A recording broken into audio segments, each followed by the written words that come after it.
everything we treasure with our friends, with our family, with our acquaintances. We give thanks to God, and we give thanks especially for our church, the Temple of Light Center for Spiritual Living, here in beautiful Kingston, Jamaica, on this absolutely wonderful evening that the Lord has made. We give thanks because all that we have is from our source, which is good, which is God, and we are grateful. In this attitude of gratitude, thanks especially for this service this evening, this spiritual mind healing service. I release my words into the law of mind, giving thanks that for all the good in our lives. Thanks be to God. I give thanks that as I have spoken, it is so, and together we say, and so it is. Now, let us have a moment of silence. And I'd like you to take into the silence the thoughts, I focus on truth. A moment of silence as we contemplate our unity with each other and with God.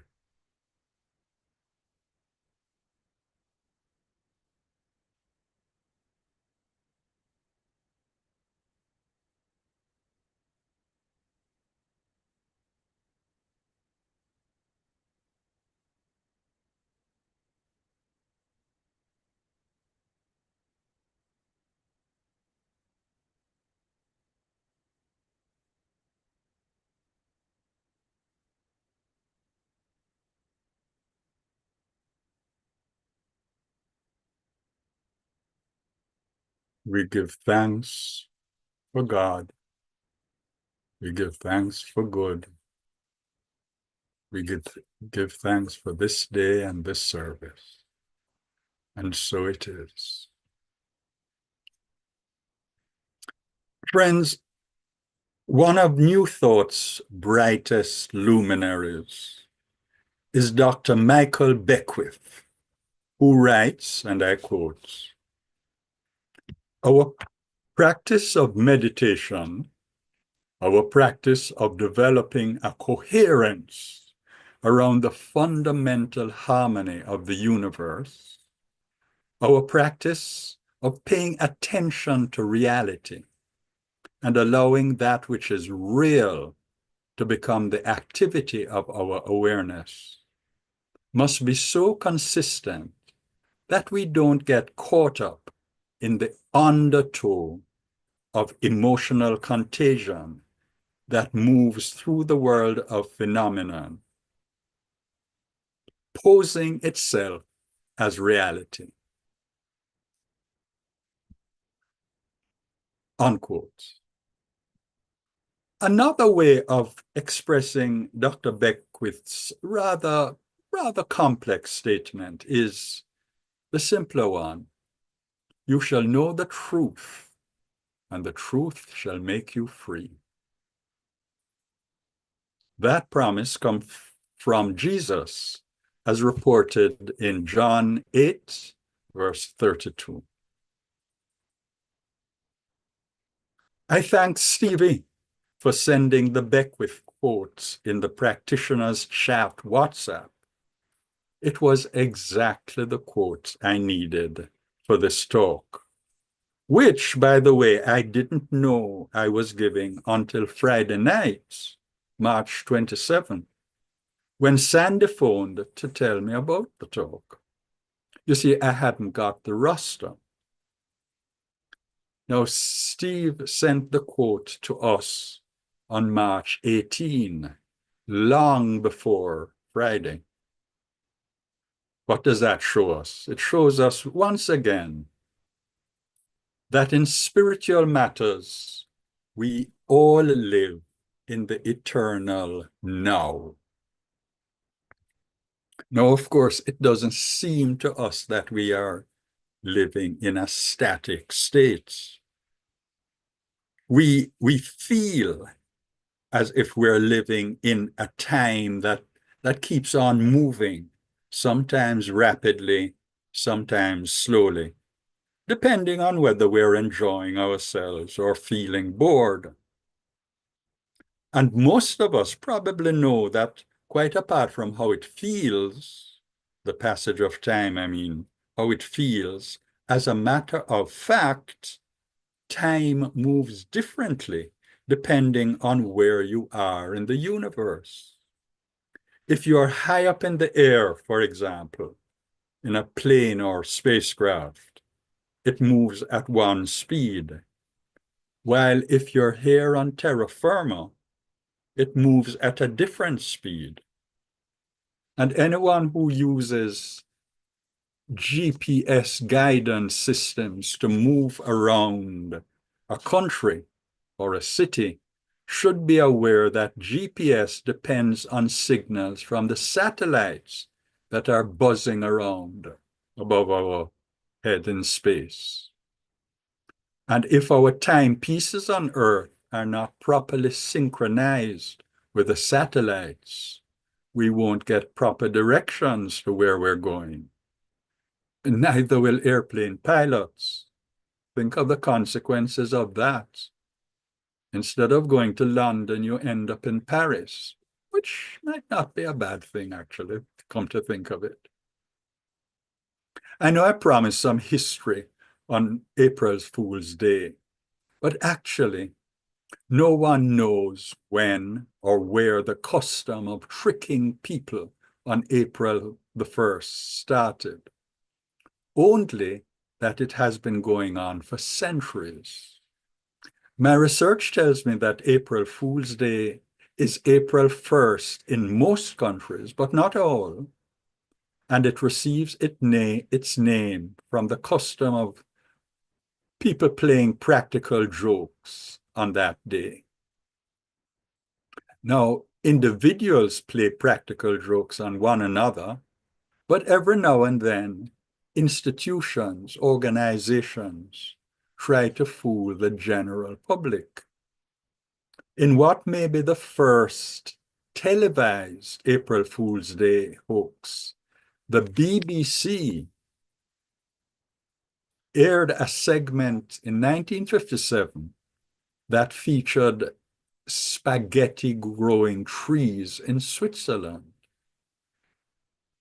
The broadcast claimed that the dreaded spaghetti weevil had been eradicated at last, leading to a bumper crop of spaghetti.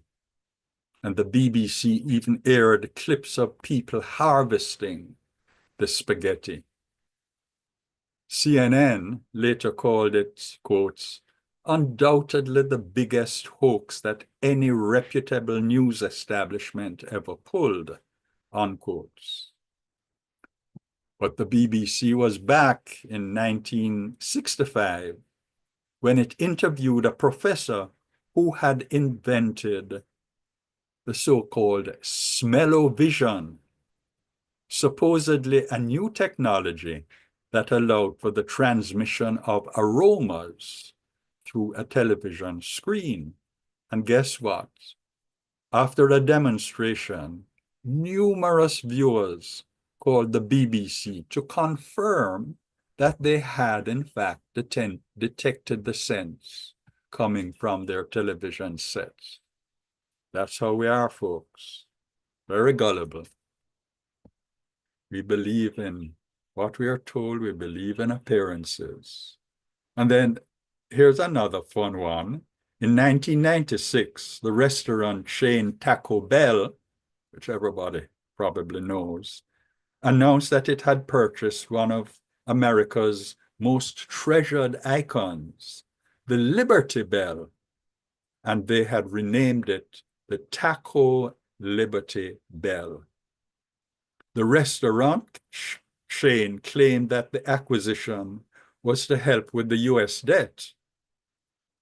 And the news upset many Americans, and the National Park Service, which maintains the bell, was forced to hold a press conference to refute Taco Bell's claim. And then in 1977, the newspapers got into the mix. And the Guardian newspaper printed an entire travel supplement on a fake tropical island called Sans Serif. It's one of the font faces that we use on our computers. Now, of course, as we all know, internet hoaxes are easier to create than those on traditional media, because anyone can create a web page or post information on blogs. And we all know that countless posts on the internet are sent via email, have carried inaccuracies as far as news stories and columns are concerned, as well as deliberate hoaxes. But enough of history. Let's get a little spiritual. And I'd like to discuss a well-known Bible story, which is supposedly about the devil trying to trick Jesus. We stay with the theme of tricking in this talk. And Jesus's responses offer guidance to us when we are tempted to believe in appearances rather than reality. Here's the event I'm talking about as reported in Matthew 4, New International Version of the Bible. Then Jesus was led by the Spirit into the wilderness to be tempted by the devil. After fasting 40 days and 40 nights, he was hungry. The tempter came to him and said, "If you are the Son of God, tell these stones to become bread."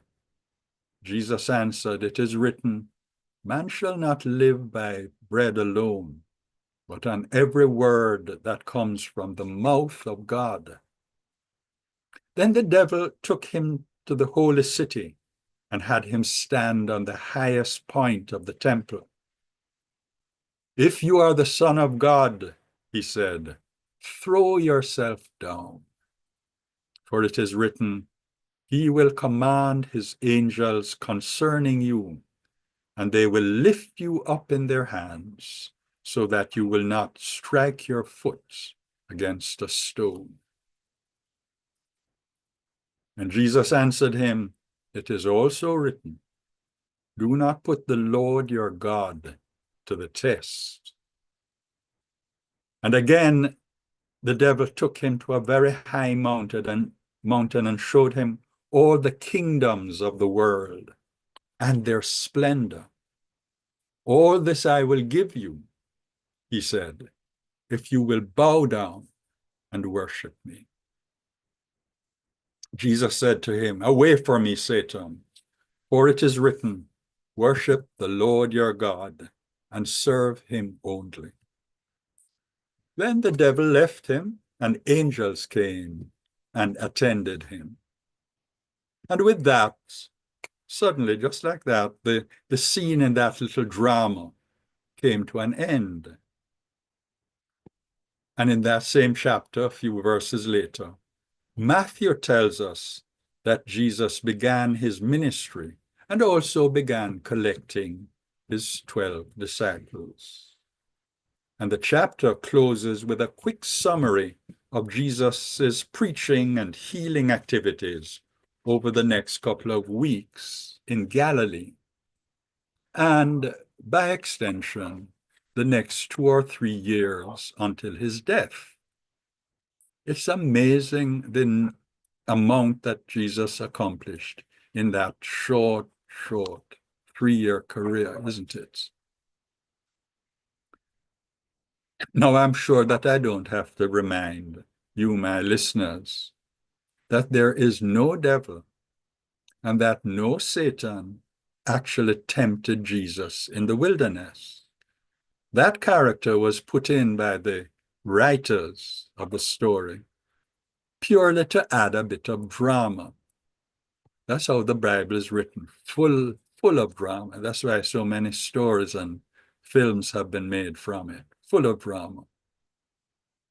Being tempted by the devil is much more interesting than Jesus just pondering on the form that his ministry to the world would take. And the quotes unquote temptations were simply alternatives that came to Jesus's mind and were rejected. So he decided that he wouldn't offer people food to follow him as he had first thought about, nor would he perform magic tricks like leaping off high buildings and flying around like Spider-Man, nor would he offer people power and wealth. What he did decide to do is reported at the end of Matthew 4. There we read that Jesus went throughout Galilee, teaching in their synagogues, proclaiming the good news of the kingdom, and healing every disease and sickness among the people. News about him spread all over Syria, and people brought to him all who were ill with various diseases, those suffering from severe pain, the demon-possessed, those having seizures, the paralyzed, etc. And he healed them. Now, we know that New Thought teaches how that healing took place and how it can take place in our lives today. It's explained in the Dr. Beckwith passage that I quoted earlier. You'll remember that he says, our practice of meditating on the fundamental harmony of the universe and of focusing on reality and truth consistently, he says, ensures that we are not fooled by the fake events and conditions of the world that pose as reality. Again, to go back to the simple statement from the Bible, truth makes us free. And there endeth my talk. I know that all my listeners have had experiences where they were initially deceived by appearances, by what was there on the surface, in relationships perhaps, or in health, or in financial issues. But our experience has been, after focusing on truth, a psychological or physical healing took place. And I'd love if we could discuss for a couple of minutes a few instances where, before we have any requests for treatment, instances where we were fooled by the appearances, by the surface of the issue. And then we started looking at truth, we started meditating, we started going into our textbook, we started getting help from practitioners or from friends. We started focusing on the truth. And the fake aspect of the issue just vanished away. Could I hear some instances, please? And then we have our treatments. Anyone?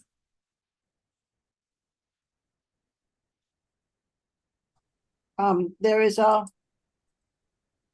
statement in the chat Yes. from Dawn. Why do traditional churches still teach about the devil and evil? Well, I am pretty sure that my explanation is the right one. As we all know, the Bible is full of drama. So the writers of the Bible, who were, I don't want to say novelists, but they had a bit of the fiction writer in them, put in a little bit of drama And so there's nothing more dramatic. I'm a writer myself, and I know that for every good person, there has to be a villain in the piece. So instead of having Jesus, for example, talking about his sojourn in the wilderness, instead of writing about Jesus going there and then thinking about how am I going to effect my ministry? Instead of just him thinking of alternatives, the writer put in a villain and have the devil tempt him. Now that I'm not saying that is the complete answer to the question, but I'm pretty sure that, and as I say, I'm coming from the fact that the Bible is full of drama. I'm pretty sure that is one answer. And you dare not say otherwise to them, says Dawn. Absolutely not. You see, we believe what we believe. What we believe, we call it the truth. But, who knows? Who knows? Some of us do have doubts sometimes about what we believe. And we wonder if Dr. Ernest Holmes was absolutely right in every single aspect. The belief in duality and contrast, there we go. People just naturally believe in duality. We live in a binary world. On one hand, there is this. On the other hand, there is this. And some people might think, logically speaking, if there is a good God, there must be an evil person. That's how we think. If I may. Well, please, Sandy. I learned some many years ago. Well, I studied Spanish, and the word for light is la luz, la, which is the article the. And then light is L-U-Z. L-U-Z, yes. And the word Lucifer means bringer of light. Hey. Now, if you think about it, so-called temptations. Well, usually say the devil tempt you, right? Yes. And remember Flip Wilson, the devil made me do it. The made me do it, yeah. But if you look at that situation, you find yourself, whether it's you feel like you want to hurt somebody, or you want to take something that doesn't belong to you, or you see a nice man or a nice woman that you want to be with. Yes. You're really at a place of choice. Uh-huh. And you can give in to the physical urge to do what it is that you're being led to do. Yes. Or you can bring a degree of light to the situation, which is clarity, wisdom, understanding, and make a choice that is in the best interest of both yourself and the other party or party. The relationship, yes. So in effect, the experience of being tempted is really a good one, because it can tap into your urge to grow, and it can bring many lessons to you. We could say, Sandy, that temptation builds character. Oh, definitely. There we go. Leighton Jackson says, devil is a metaphor for the reasoning mind versus the spiritual mind. Reasoning is not reality. Spirit is the only reality and truth. Yeah. Boy, again and again, I get into arguments with people that logically speaking, you should do so and so and so and so and so. And they remind me, and sometimes I remind myself, we don't always act logically. True. And we should not always act just logically. Sometimes we act from the feeling, and the feeling is the right and not the intellect's logic. Absolutely true, Leighton. Thanks for that. And remember, thanks for what you're saying. They agree. Be careful too that we don't act from, the feeling is one thing, emotion is another. Okay. Because oftentimes emotion can drive us to make choices that probably might not this is in such of our best interest, you know. The feeling is really that, well, how do we describe? Emotion is like anger, sadness, fear, jealousy. Feeling is really, but for me, that Would you say the same thing as intuition? it can Because it's close. joy. I mean, joy, they could say joy is an emotion, but happiness is more the emotion. Joy is that deep inner feeling of higher connectedness with all that is. Yeah. I see the distinction. I see that this, yes. So from that space of joy or that space of Yeah. intuition, you act. Yeah. Yeah. Yeah. And one would be tempted, when you act from that space, you can't go wrong. Ought not to, yeah. There we go. Yes, absolutely. Absolutely. Yes. Feeling, emotion. Yes. Yes. Anybody has any actual experiences where we were fooled by the surface and then focusing on truth made us see the light, as it were? Relationships. In relation, there we go. There we go. Man, I have had many relationships where at first I thought it was, absolutely perfect. And then, bam, think about it again. As time passes and you realize not quite the relationship that, and I'm not only talking about love relationships either, I'm talking about male friends as well. Sometimes you think that friends are the people who call themselves your friends are really good friends, and then later on you find there's another side to them. It's yeah, all sorts of relationships, even parental relationships and filial relationships. Yes. But that's, in a way, that's what makes, as I said, builds character and what makes life interesting. Interesting, put it that way. The Chinese have a saying, may you live in interesting times.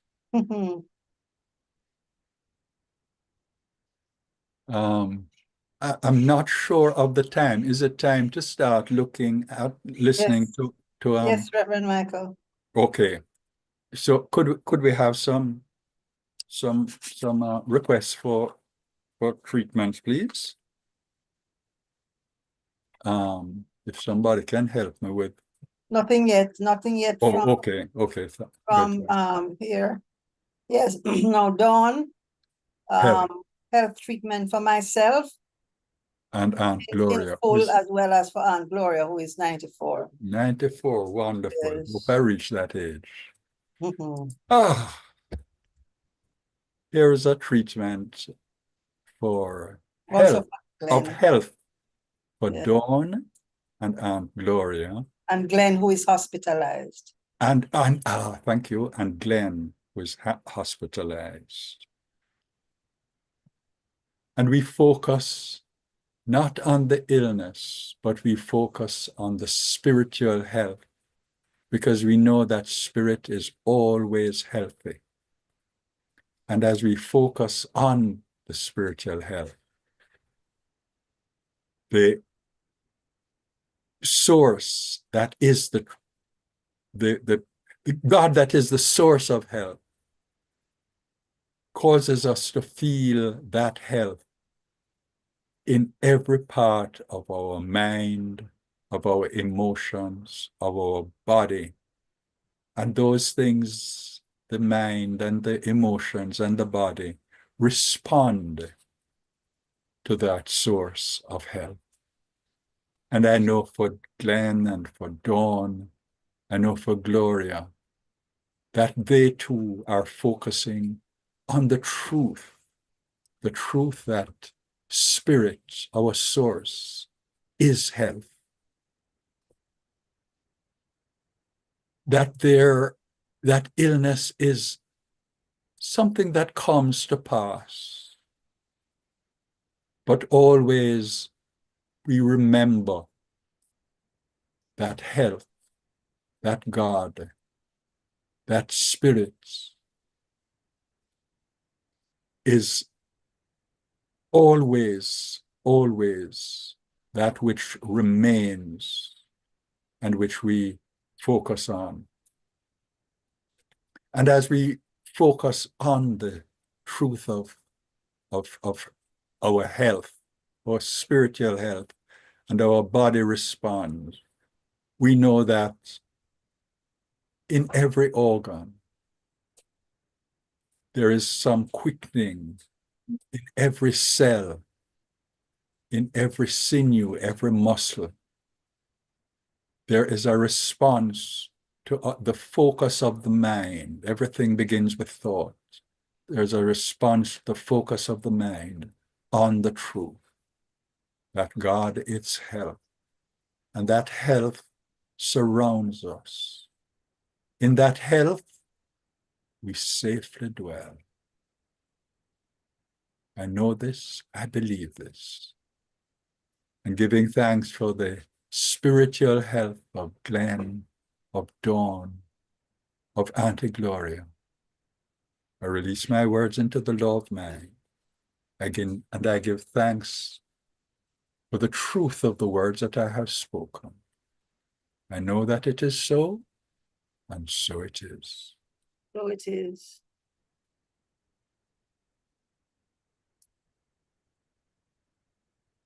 Any other requests? Carol.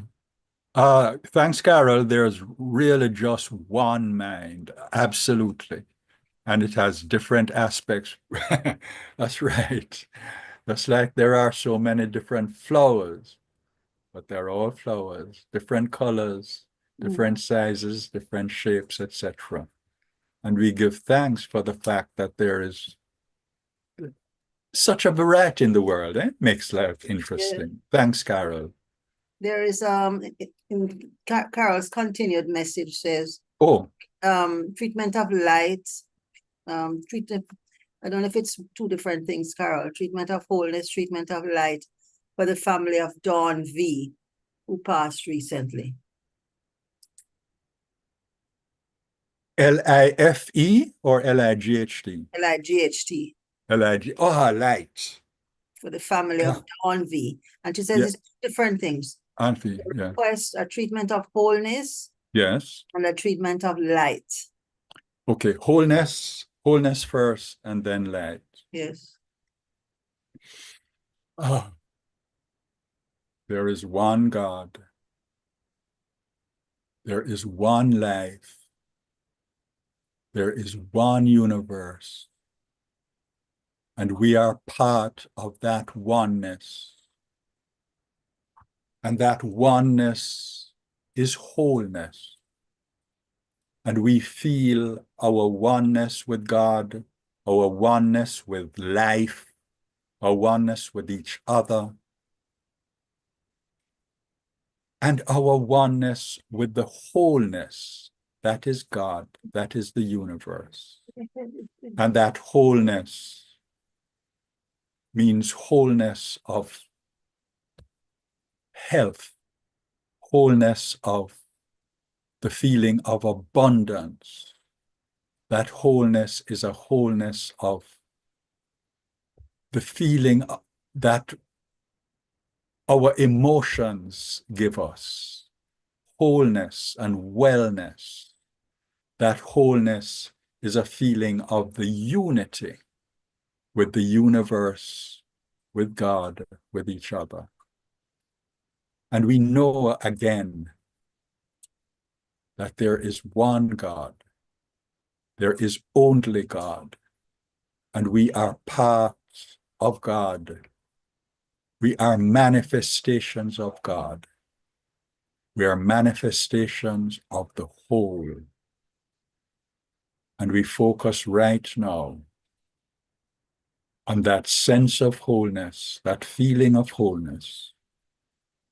And the miracle happens. We feel whole, we feel at one, we feel the unity consciousness. And all is well, all is whole, All is God.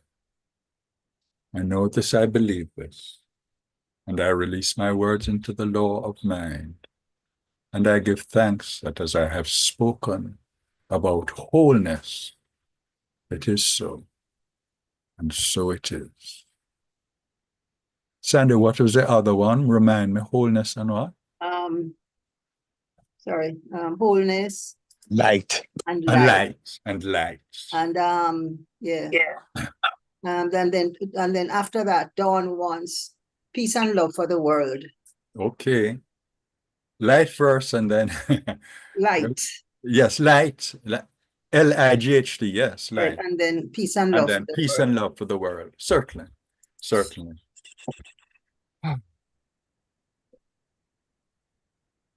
I hope you guys don't mind, but when I think about light, I feel like singing. And you can join me. God is light. That light surrounds me. In that light, I safely dwell. 'Tis above, beneath, within me. Light is mine, and all is well. God is light, pure light. God is light, sweet light. That light is mine, mine, and all is well. And I give thanks for the light, for the understanding. I give thanks for the knowledge. I give thanks for the wisdom of our source, God. And I give thanks for the truth that we are a part of God. And so we too are a part of that light and that knowledge and that wisdom. We too partake of that truth. And we see with the light of God, we see with the eyes of God. And when we look around us, we see a beautiful, light-filled, color-filled universe. And we are a part of it, full of light and color and vim and vitality and vivacity. And we have this glow around us because that glow is a spiritual glow that comes from deep within. And that glow is like an aura around us, and that glow attracts all the good things in life, friends, abundance, plenty. That light attracts things which are light-filled and people that are light-filled.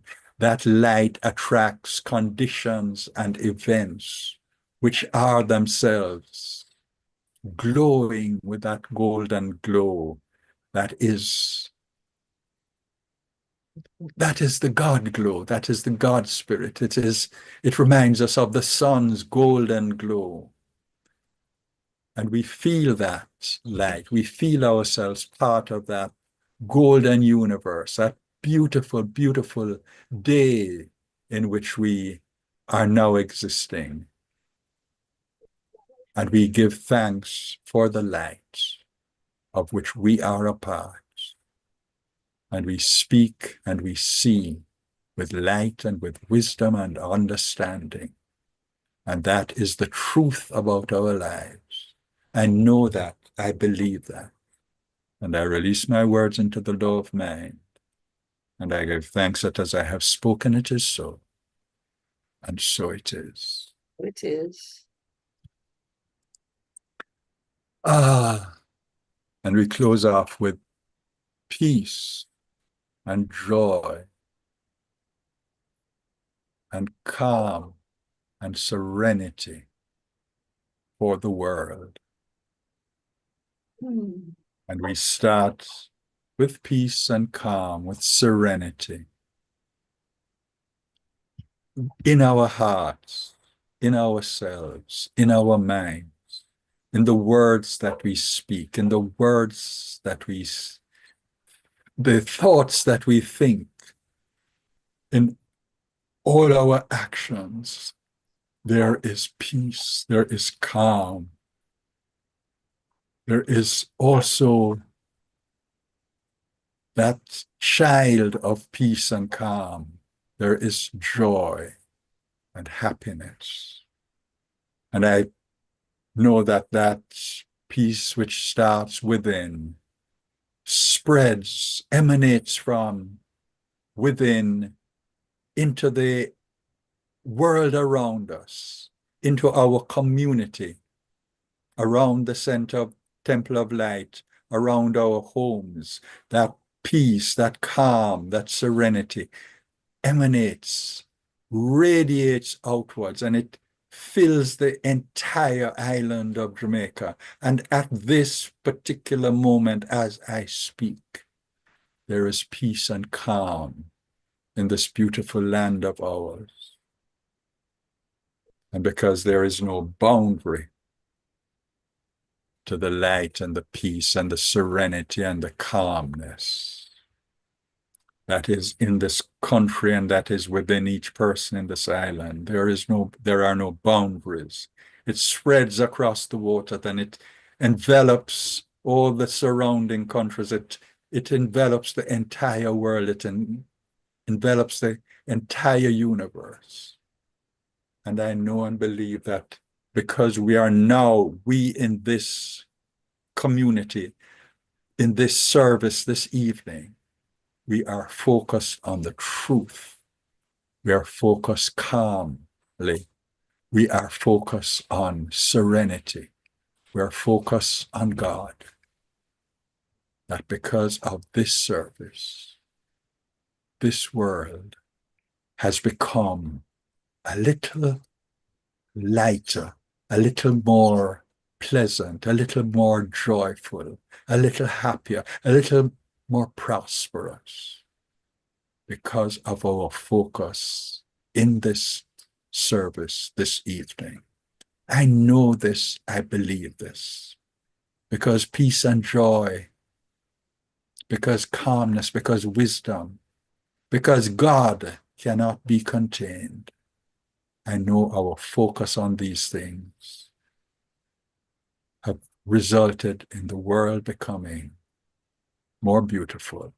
I know this, I believe this. And I release my words into the law of mind, and I give thanks that this is so, and so it is. So it is. And I take all that beautiful, wonderful treatment for my daughter, Teriel, in her healing, emotionally, mentally, that peace,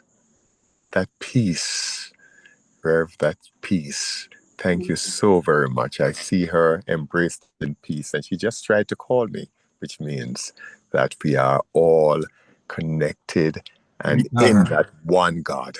We are lit. You spoke the truth. That is the truth. And we embrace Teriel in our thoughts, in our hearts, in our minds, in our feelings. Right now, we see her peaceful. Peaceful. Thank you, see her calm and serene. Thank you. In this moment. I thank you very much, Leighton. Thank you for bringing her into our meeting. Thank you.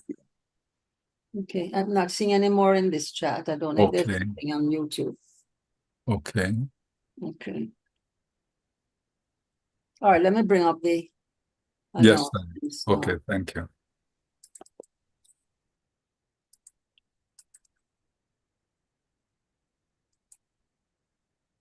Okay, so just to remind us very quickly, on Wednesday, which is our first Wednesday, okay, our labyrinth walk at the temple at 5:30, and it's all about sharing our consciousness of peace. This Wednesday, April the 2nd at 5:30. That's tomorrow evening. Tomorrow. Okay. Right. And I think but I'm missing a slide, but just to remind you that Vance, you can maybe mention it if you so desire. But they practice in the presence review book study is taking place on Thursday evenings at 7 o'clock at the Okay. online. So On, yeah. the link is sent out. Okay. You know, I can call it the temple if you're not on the mailing list and wish to get the link. And on Okay. Saturday, Saturday, No. April 12th. I The think. 12, yes. Yeah, that's next week, Saturday. Okay. Oh, I know I switched the slide. So this is April 12th, and the one will come afterwards is for Sunday. But Justice David Batts will be a feature of the Gene Barnes Legal Outreach Program, and he's going to be talking with us about the Jamaica Constitution. And so we invite you to share with your friends, your family, your and associates, because it should be a really, really powerful conversation. I'm not missing that one. No, not Thanks. at all. Yeah. All right. And of course the JYC, Jamaica Youth Chorale, in concert this Sunday. Which Sunday? Okay. This Sunday, it's at 4 o'clock. Early enough for folks to get home before dark. So it's I've enjoyed this group tremendously, and it's like one of my favorite things is apple pie and ice cream. So they're like apple pie and ice cream. And one of my other favorite things Okay. is a nice steamed fish. And the University Singers is like a nice steamed fish. We can't compare it. You're making me feel hungry, Sandy. Well, you can go and have your food after. But Okay. not to be missed. And invite your friends, invite your colleagues. Great concert. So do please. Sunday at 4. Okay. Sunday at 4 at the temple. And next week, Tuesday, Shima. practitioner Shima Alcock will be doing the healing service, and she will share the topic sometime later this week, and so you'll see it on Sunday morning to be shared in our notices. And of course, if you feel moved to support our ministry, you might donate. You can choose to donate at donate.templeoflightcsl.org. And we truly are grateful for your generosity and for helping us be a beacon of light in the world. And so as you hit that donate button, we say together, lovingly I give, joyfully I receive. Be thou fruitful, increase and multiply. Bless, prosper, and enrich everyone whom you touch, and replenish all of my financial affairs. Thank you, God. And so it is. And you can do the prayer for Jamaica, for this first center. Together, Michael. Temple of Light, Center for Spiritual Living, is a sacred field embodying our spiritual community, from which the Christ, peace, love, and joy emanate to touch, to heal, to bless, to prosper, and to liberate anyone who comes into contact with it in any way. The light of the Christ illumines us, our center, and our environment. Our spiritual community is filled with and surrounded by the presence of God, and is growing from strength to strength. The power of God expands our consciousness of truth, guiding us ceaselessly along the paths of wisdom, spiritual growth, unfoldment, and attainment. We are blessed. And to God be the honor and the glory forever. And together we say, and so it is. The prayer for Jamaica. Okay. The radiant light. The radiance of God's love is now flowing through us and from us to everything and everyone it touches.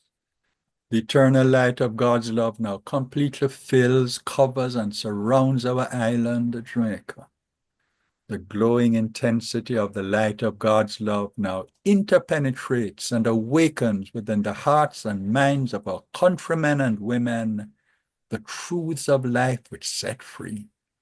The light of God's love is growing and glowing in intensity in the hearts and minds of mankind everywhere. love, health, harmony, goodwill, peace, uprightness, integrity, joy, prosperity, kindness, and our oneness under God are now established, and so it is.